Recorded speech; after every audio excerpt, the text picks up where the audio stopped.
What should a beginner welder learn first?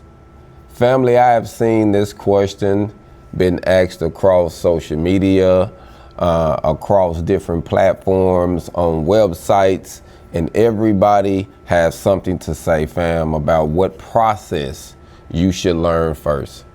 And coming from me, family, your welding coach, fam, I'm going to tell you what I feel personally. And you know what process I feel you should learn first? No processes. I'm gonna tell you 3 basic things you should learn before you even consider learning any process. Just 3 things you should start learning upon, so that way it can help you learn whatever process you decide to choose. And number one would be learning the puddle, family. Learning what the puddle is, learning what the puddle looks like, because the puddle is going to pretty much be the same in all platforms. You need to know in all processes, you need to know what that puddle looks like, what the purpose of the puddle, what does the puddle do. Just do basic research now, family. We all have smartphones. Come on now, we all have them, fam. So just let's ask a few questions that could really help you learn more about the welding process, because the more knowledge you know, the more it'll help you gravitate to the process and help you pick your decision on if you want to go to construction, if you want to go to manufacturing, if you just want to dive into entrepreneurship. It will give you more understanding on how you want to go in it, and as far as how much money you want to make, the whole thing. So the second thing I would say you need to learn is you need to learn basic machine setups.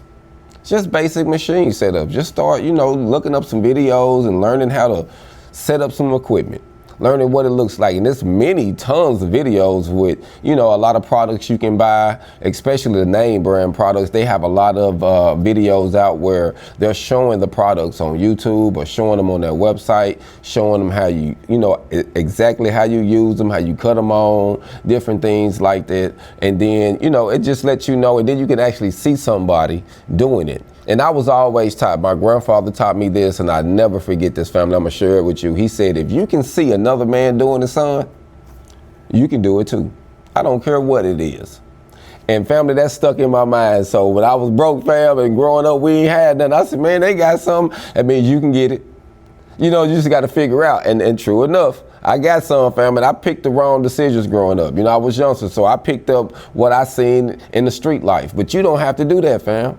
I've already did 10 years in prison. I already went to prison from 16 to 26. So you can utilize off of my mistakes, off of my error, and you can take this information and you can run with it, and you can do something better than I even did with it, fam. And that's the purpose. The purpose isn't for me to give you some information to keep you under me. Nah, I want to give you the information so you can go over me and just go forward beyond. Like, I'm amazed myself, like, wow, look at what he did with it, or what she did with it. Like, that's what really encouraged me, fam. That's why I come to you live. That's why I create videos, so that way I can help you level up. And at the same time, position myself better, so that way I can live a little better while I'm here as well. But the goal is to give you some information that can change your situation, fam. So start doing some research on basic equipment. Just learning equipment setup, fam. That will help you so much, fam, on your machine. All machinery, just learn some of it, so that way that will help you get a broader understanding of if you want to do something for yourself. And you can kind of see what's typical in most welding shops. You can see what most schools have, and you will notice something though. You will notice that most schools a lot of time have more high-tech equipment than what you will actually see on the job site. I have noticed that. And then I have seen some job sites now that have some high-tech equipment, but on a rule of thumb, majority of the time, the stuff you go to school with, if they have new, nice equipment, you're not going to be using that when you get on the job site.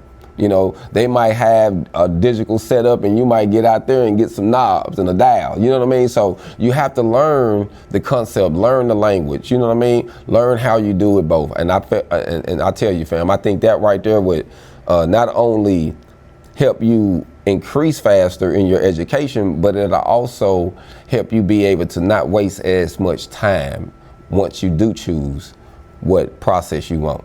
And the third thing, fam, is body language, fam. Positioning, puddle control, as far as gap, angle, travel speed. And you know, I say that a lot. Those are three things, three quotes that I like to throw out all the time, three words: gap, angle, travel speed. I say that a lot because you need to know what that is. You need to know what a gap is. And when I say gap, some people, some CWIs get on to me, fam, because I'm a CWE.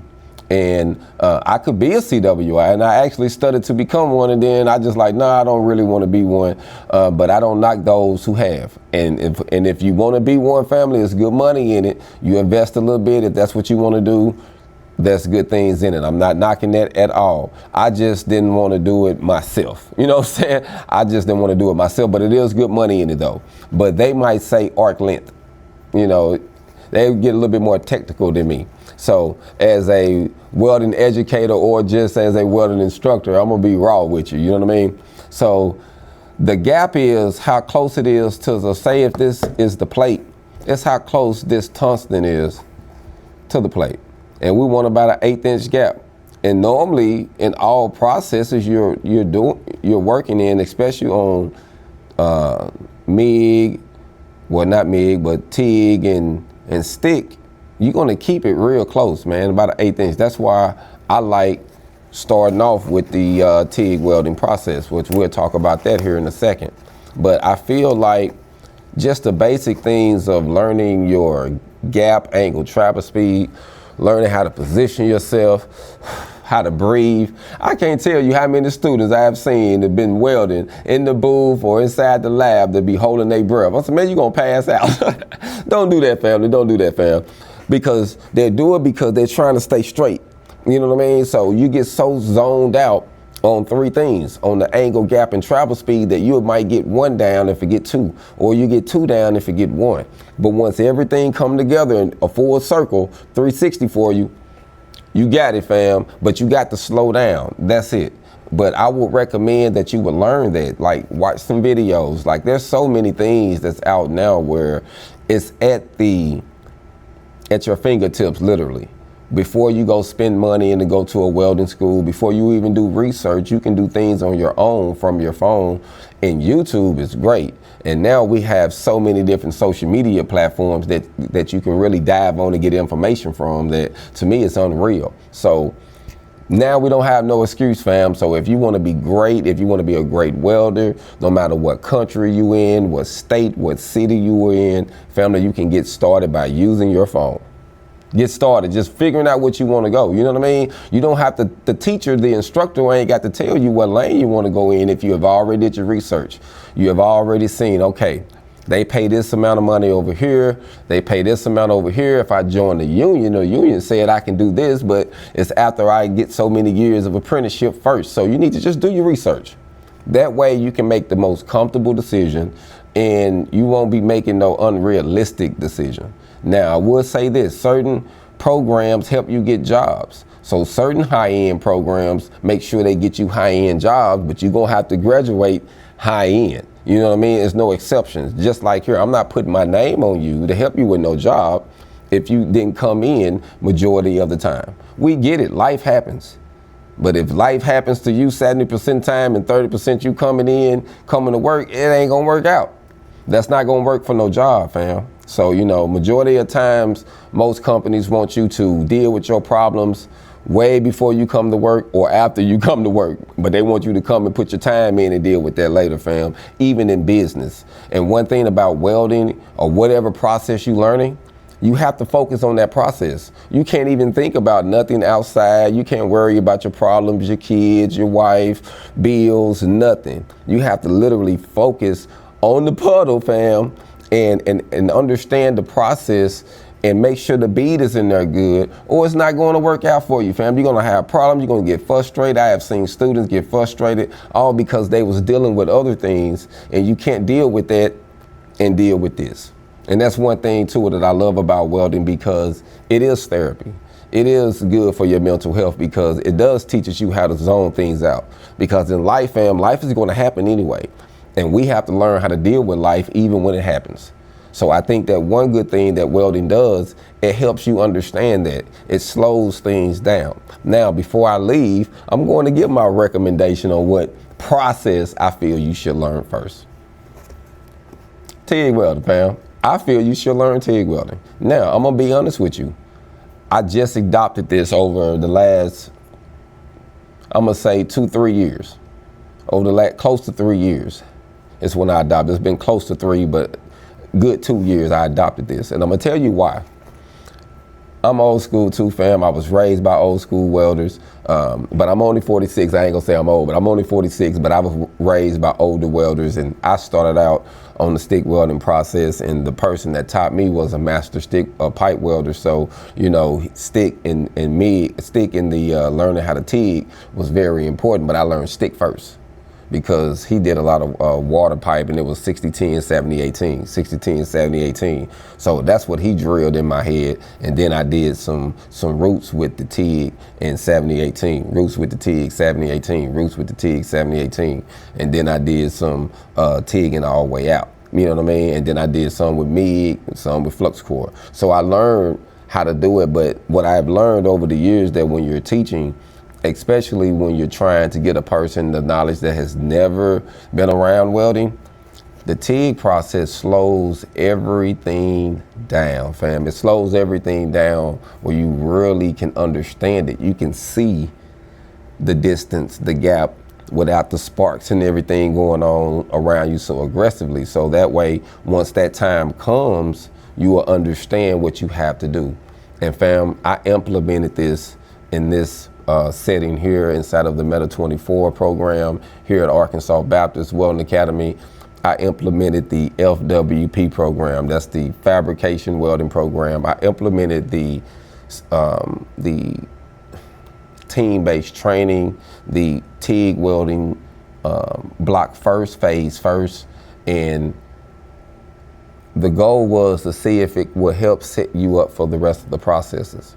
This is only a 6-week process, but in this process, we had a little more time, and I was able to, after I showed them the basics, I was able to fall back and show them the MIG, show them the flux, show them the stick.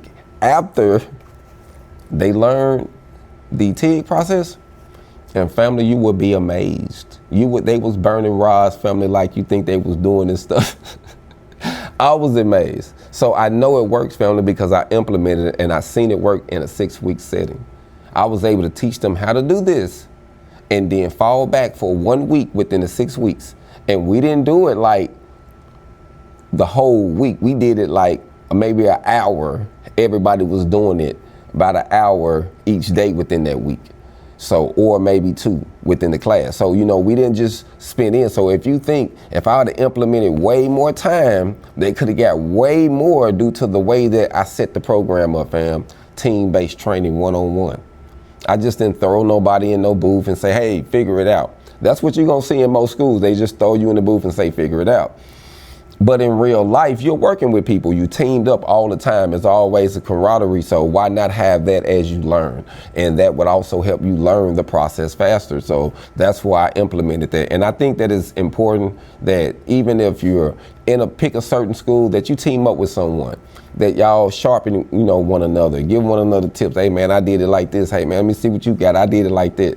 All of that is great, family, when you're getting started. So as a beginner, I would say do some homework on your own.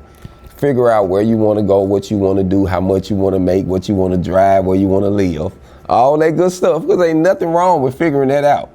So that way you can take the process more seriously, because you can get that nice truck, that house, take them trips, get them clothes, the jewelry, however you want to do. You can get all of that from welding.